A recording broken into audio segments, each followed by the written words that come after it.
नमस्कार विद्यार्थी मित्रांनो, प्रोजेक्ट पद्मालय आपल्यासाठी घेऊन येत आहे रामायणाची नव्या अंगाने ओळख, अर्थात रामायणावरची मालिका ज्याचं नाव आहे आपला राम.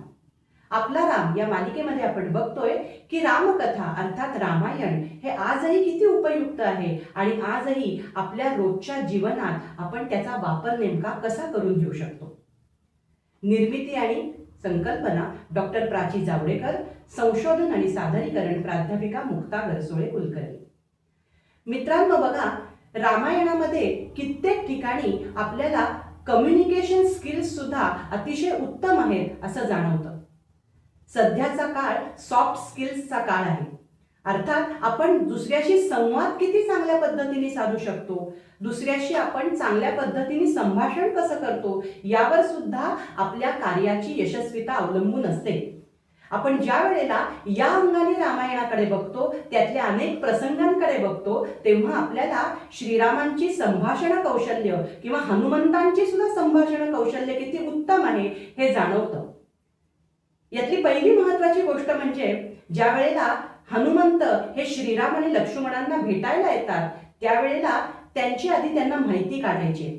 बघा, ऋष्यमुख पर्वतावर सुग्रीव आणि त्याचे हे 4 मंत्री आहेत आणि त्यांना दिसलंय की कोणीतरी 2 तरुण या जंगलामध्ये फिरतायत. आता ही मंडळी कोण आहेत याची माहिती त्यांना मिळवायची. आता ही माहिती मिळवताना त्यांनी पाठवलेले कुणाला, दूतांना, म्हणजे हनुमंताला. आणि हनुमंत दूत सुद्धा अतिशय हुशार आहेत बरं का, चतुर आहेत आणि संभाषण कुशल आहेत. ते त्यांना जाताना भिक्षू रूपात जातात आणि विचारतात, तुम्ही कुठून आलात? गोड गोड बोलून आधी त्यांची सगळी माहिती काढून घेतात आणि मग स्वतःची माहिती देतात की मी असा असा सुग्रीवांचा दूत आहे आणि इथे इथे आमचा निवास आहे. अशा पद्धतीने सगळी माहिती दिल्यानंतर हनुमंत जे श्रीरामांची संभाषण साधतात त्याबद्दल श्रीरामांनी फार उत्तम त्याला विशेषण दिली आहे. श्रीराम त्याला म्हणतात, हनुमंतांचं बोलणं कसं आहे? अविस्तरम, असंदिग्धम आणि अविलंबित्वम. अविस्तरम म्हणजे काय तर उगाच फापट पसारा लावलाय आणि आघळ बघळ बोललोय असं नाही, पॉइंट वाईज प्रिसाइज बोलायचं. आणि हनुमंतांचं बोलणं तसं आहे. अविस्तरम म्हणजे एकदम पॉइंट वाईज बोलायचं. असंदिग्धम, आपल्या बोलण्यामध्ये कुठंही कन्फ्युजन नाही आहे.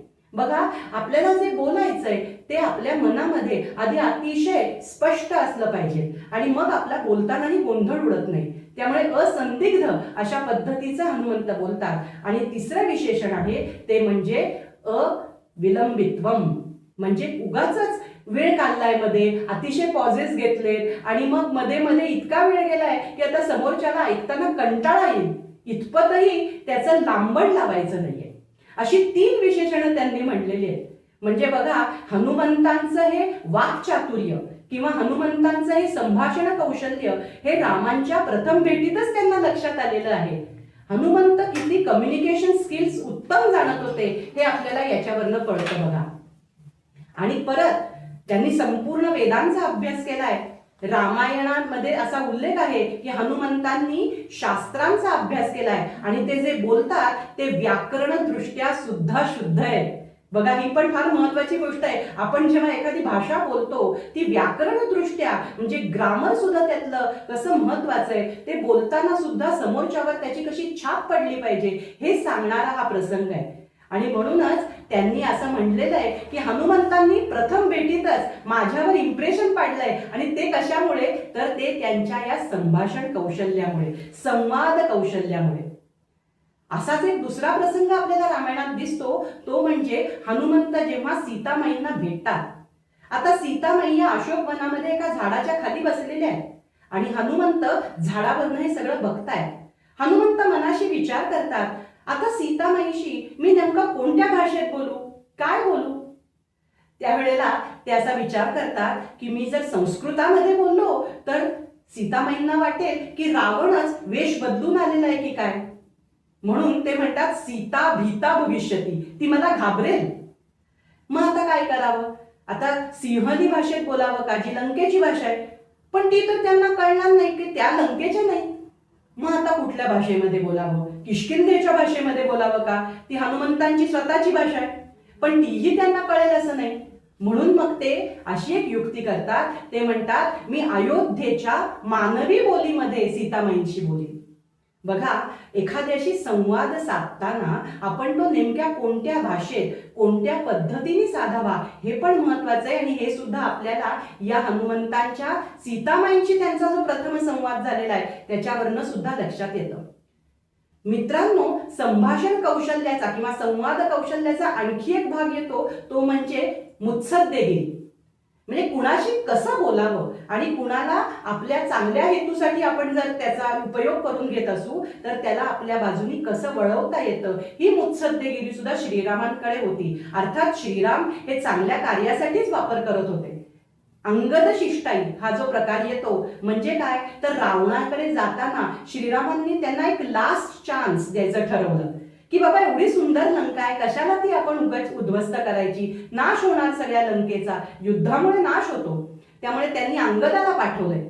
आता अंगद कोण आहे बघा, अंगद वालीचा मुलगा आहे, ज्या वालीला श्रीरामांनी मारलेलं आहे. तरी सुद्धा कशी मुत्सद्देगिरी आहे, तरी सुद्धा म्हणजे रावणाला हा जो कच्चा दुवा वाटेल, फितूर करायला योग्य असा माणूस वाटेल, त्यालाच पक्का दुवा म्हणून त्यांनी पाठवलंय. ह्याला सुद्धा एक प्रकारची मुत्सद्देगिरी लागते. आणि अंगद जेव्हा रावणाच्या दरबारामध्ये जातो तेव्हा रावण त्याला आपल्या बाजूने करून घ्यायचा प्रयत्नच करतो. कारण तो म्हणतोस तुझ्या वडिलांना ज्याने मारलं त्याच्या बाजूने तू कसली लढाई करतोस. तेव्हा अंगदांनी त्याला दिलेलं उत्तर फार सुंदर आहे. ते त्यांना म्हणतात की आम्हाला तुमची लंका नकोच आहे, श्रीरामांना सुद्धा तुमची लंका नकोय, फक्त तुम्ही जे अन्यायाने वागताय, अनितीने वागताय तो तुमचा व्यवहार आणि ती तुमची वागणूक सोडून द्या. बघा, रामायणामध्ये ठिकठिकाणी असे उत्तम कम्युनिकेशन स्किल्स आपल्याला दिसतात, उत्तम वाक्चातुर्य आपल्याला दिसतं, संभाषण कौशल्याची उत्तम उत्तम उदाहरणं दिसतात. रामायणातनं आपल्याला हे नक्की शिकण्यासारखं आहे की आपण सुद्धा आपल्या रोजच्या जीवनामध्ये ह्या संभाषण कौशल्याचा किंवा या सॉफ्ट स्किलचा जास्तीत जास्त इफेक्टिव्ह किंवा प्रभावी वापर कसा करूया.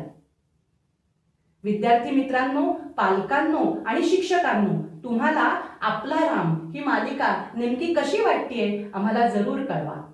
नमस्कार, जय श्रीराम.